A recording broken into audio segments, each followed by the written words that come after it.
Oh, nothing too much, man. We had people in the chat room, the fans. They was like, man, we want to know what he think about all these fights coming up, and Nonito Donaire might be coming in his division. I was like, you know what? I was like, I'm gonna get Mikey on the line. I was like, yeah. Yeah. So they right now they in the chat room getting all their questions on there. But the first thing I wanted to ask you is about your title shot. You know, you got right now with Wama, you can't look past him. But the situation is Nonito was coming up to 126 to fight him, but you got the fight. And Aaron was saying something like this may be your last fight at 126. So I want to get your thoughts on that one. I don't think it's my last fight at 126, but they do top rank and my manager, they are planning on maybe moving up to 130. I told them that I'm willing to move up before I was, intending to moving up. Only if they allow me to come back to 126 and keep defending my title at featherweight. And they're working to try to see if that's possible and see if they want to do that. If the opponents are right, then we can move up to 130. And if they allow me to come down to 126 and defend my featherweight title, I'll still do that. But if Donaire is at 126, I already doubt that we're gonna have to fight each other. Oh yeah. I really don't think that'll happen. And we're gonna have to move up. And if he does move up, then that's a fighter that we could fight at 126. But I'm not moving down, from my division to fight Reagan down. Only if he comes up. Right. So what are some of the areas you feel you can exploit, like on Wama? Do you think he keep his chin up too high? Well, I just think I'm a better boxer all around. I thought I was a better fighter than him, a year or two ago, before he lost to Toledo. We were trying to get a fight with him, and he ended up losing his title to Toledo, so we went after Toledo. But I thought I could, beat him, back then. So I think I could still, beat him now. I just gotta be careful because he's still dangerous. He's still, has talent. He's got experience. He's getting an opportunity to, skyrocket him back to the top. So he's definitely gonna come in, hungry to win. And those are just the things that I gotta be careful. I gotta be watching out for.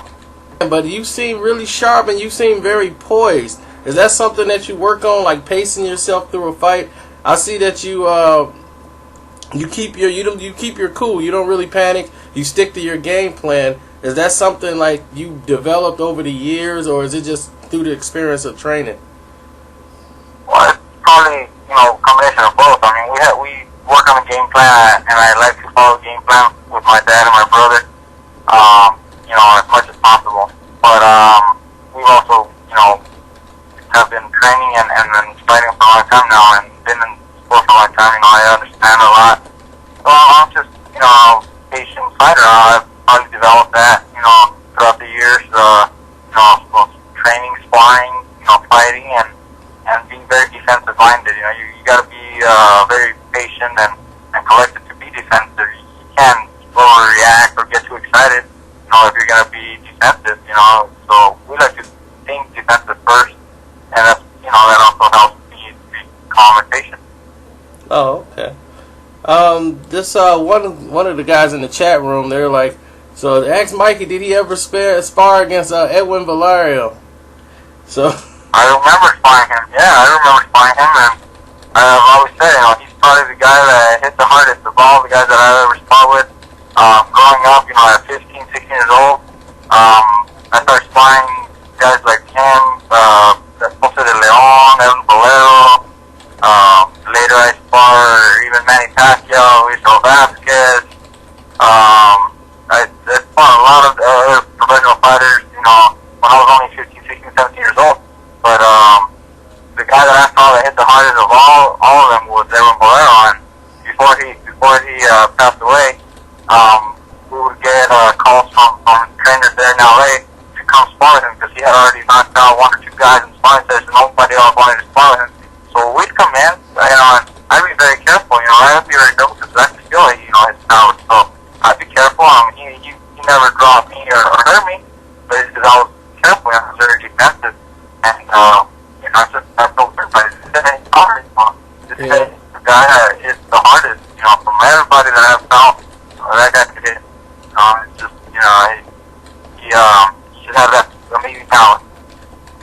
Yeah, I mean, and that's a good training thing to go up against a guy who may be stronger than you at the time. So you learn how to adjust to someone's power when you get to spar against someone that's as strong as he is. So when you face it in the ring, you don't panic too much, and then you're able to pace yourself and learn how to box, use angles, and pretty much take their advantages away. Another fan just dropped a line, and he's like, what do you think is your best weapon against Wama? My best weapon against Wama? Yeah. There's just a lot of things that people can look out for, fighting a southpaw or whatever. Some people say, use the right hand, some people say walk to your left, others will say, just, put pressure on the southpaw. We don't think like that. At least not me and my dad and the partner. We like to see what he has to offer and what I have to offer and work with that. So I think that our best weapon would be to work on our speed. I think that I am faster than him. He might be powerful, but if he can hit you, the power ain't there. The power ain't gonna do nothing. So I think we want to work on speed maybe, and just catch him coming in and catch him in and out, stuff like that. But we'll just have to see how the fight develops. That's what we're preparing for different scenarios. We're preparing for many different fight styles. So just in case, we need to put pressure, I'll be ready. In case we need to, trade punch with them, I'll be ready for that too. If we need to box on the outside because he's, very, very heavy-handed and, he might hurt me early on and I need to be very careful, and we'll try to box. We're going to be ready for just about everything. Yep, and they said, do the last two Salido fights give you any confidence when you go in the ring against him? Or do you even look at that? To tell you the truth, I haven't even seen a tape from Lopez in this entire camp. I've seen him in the past, and that's all that we're doing. I'll probably see a fight or two, in the week or whatever, but I haven't seen it. My brother has seen tape, and my dad has seen some, but I haven't seen him. It's not like I could say, Salido beat him, I'm going to beat him easier, or I'm a better fighter than him because Salido beat him. I don't think like that. It's just boxing. Anything can happen, and I just have to make sure that I do my job to get in shape. And if I'm 100%, in the best shape possible, I really believe that there's somebody out there that can beat me. All right. Okay. And now you got a lot of competition moving up to where your weight class is. A lot of smaller guys are coming up, and then there's guys that's already there. You got Chris John, Mares, Rigondeaux, Donaire. You got Rocky Juarez. You got Cruz. You got all these guys here at this weight class. That 126 now has become a gumbo pot of talent. Out of all these guys, how would you rate, as far as who you would think is, as far as style wise, that they have a very good style that would match up with you, that might give you some competition that you think okay, this might be a challenging fight here, just based on styles? Based on styles, well, first the division, featherweight division is one of the toughest divisions probably right now at the moment. You see all the champions are undefeated. You got Ramirez undefeated. You got Chris John, who's undefeated. You got Evgeny Bradovich, he's undefeated. Myself, undefeated. So it's definitely a very tough division. And then, like you said, you also got the other guys, coming up, either from other weight class or in the rankings, also very talented fighters. So it's just a very tough division.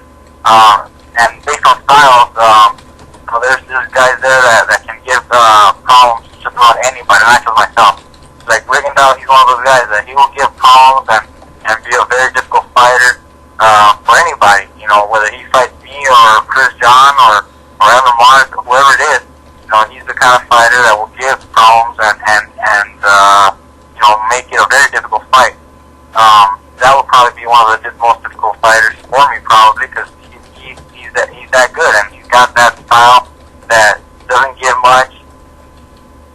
not that entertaining. He doesn't give a whole lot, but whatever he does enough to make sure that he's winning, little by little. And he's the kind of guy that, like I say, he'll give, promises about anybody. Other than that, other guys that can match up and be, a very good fight for me would be, guys like Chris John or Evan Mars. These guys, actually fight. Evan Mars fight, so these could be an entertaining fight and could be, a very good fight for the fans and close, in the scorecards or whatever. It could be a close fight, but it's probably not likely to happen due to the promotional, disputes that the companies are working in. So you gotta just take what you have and go with what's available. Yep. And you got a dark horse in there that's just a sleeper, Mr. Gary Russell Jr. He hasn't really fought any big name competition yet, but he's looking for that big fight at 126. He has power and he has speed at that weight class, and he has a very good boxing IQ in amateur boxing. He's really he's been on HBO a lot, so his name has been out there, but a couple of injuries have set him back. Have you is he close on your radar, or have you been keeping up with his fights or noticing anything about him? I saw one of his last fights. I don't know if it was the last one or second to last. Another reporter called me and see if I was watching, and I clicked on HBO or Showtime. I think it was actually Showtime to watch it. I had already seen him, in his earlier career, and I saw him recently. And he's definitely a very talented fighter. He's got a lot of speed. He's got fast hands, fast combination. He's a smart fighter. But he's without Heyman, and he's been working with Golden Boy. Do I really need to watch out for him? I mean, if it's not a fight that can be made, I really don't need to, say much about him. I know he's got talent, but the companies ain't working. It's probably not going to happen again. So I know he could beat other champions. He could actually maybe fight Evan Mars, early part of next year. And that's the fight that he could probably even win, because he definitely has speed. Evan Mars has experience, and they both have, the same promoter, and, they work together, so they could actually, fight each other. That could be a kind of opportunity for Gary Russell there. So if I was him or his team, I'd be looking for that fight. Yeah, man. I mean, I appreciate this, man. I love it because you always give us a great interview. Every time we call you, you always have given us the best. That's why I was like, man. Yeah, man. You and Brandon, I was like, Oxnard been holding us down, man. You and Brandon always hold us down, man. We appreciate it. And your brother came on the radio show of ours, so we appreciate that too. And when we get closer to the fight, we definitely gonna get you on the radio show too. All right, all good. All right, thanks a lot, Mike.